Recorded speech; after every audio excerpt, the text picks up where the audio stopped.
Assalamualaikum warahmatullahi wabarakatuh. Selamat datang kembali di pelajaran Bahasa Indonesia untuk kelas 12 yang bersekolah di MA Al-Fakihiyah.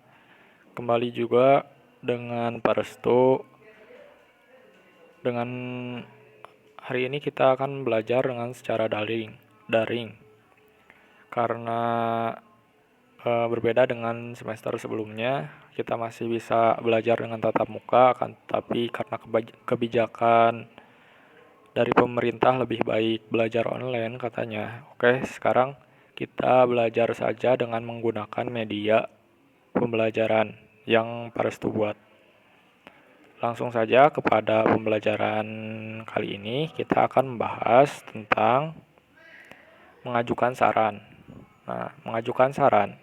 Apa sih yang dimaksud dengan saran? Nah, saran itu adalah kegiatan memberikan pendapat.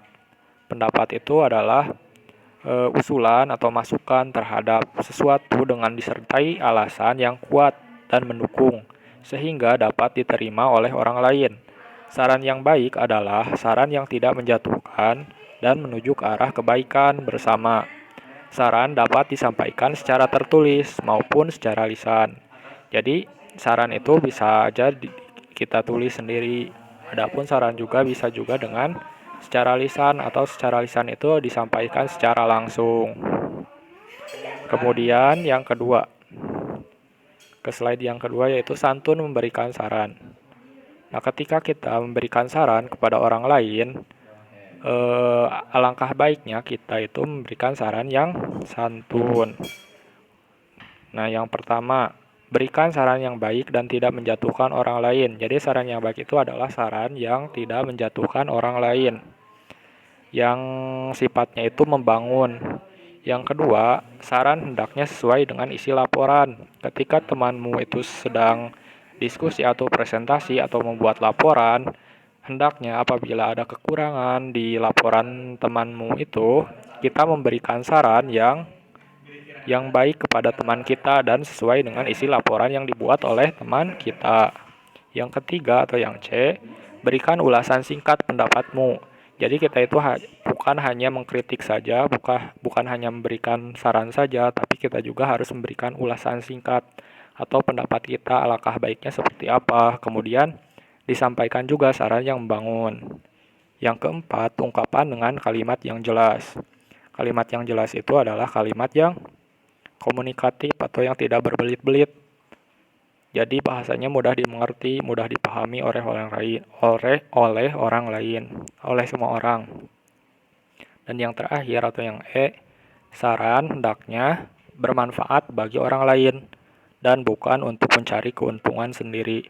Jadi saran yang baik itu adalah saran yang bermanfaat, bisa dipakai oleh semua orang, bukan hanya untuk diri sendiri saja. Ke pembahasan selanjutnya. Nah, kemudian dalam memberi saran itu, ketika kita memberikan saran, kan tadi ada dua cara, ada yang secara lisan, ada juga secara tulis. Nah, di sini Parestu hanya membahas memberi saran secara lisan saja. Ketika kita memberikan saran kepada orang lain, khususnya itu secara lisan, hal yang perlu diperhatikan adalah yang pertama itu memahami dulu informasi secara seksama. Jadi informasi yang disampaikan oleh orang lain itu harus kita pahami terlebih dahulu, bukan asal-asalan memberikan saran tanpa kita tahu informasi yang utuh seperti itu. Yang kedua atau yang B, tentukan inti atau topik yang akan dijadikan saran. Nah, kita juga harus menentukan apa sih inti saran yang kita ajukan itu atau topik sarannya itu apa, yang supaya orang yang diberi saran itu lebih memahami karena kita langsung ke intinya aja atau ke topik yang dimaksudkan. Yang ketiga atau C, ungkapkan saranmu secara lisan dengan santun. Nah, ini juga perlu, jadi dengan bahasa yang sopan, dengan etika. Jangan memberikan saran yang menjatuhkan orang lain, tapi berilah saran yang sifatnya itu membangun, supaya orang itu lebih berkreasi, lebih baik lagi, seperti itu. Dan yang terakhir, Gunakan suara yang jelas dan bahasa yang baik. Nah, suara yang jelas itu adalah suaranya itu terdengar atau keras atau apa lagi ya?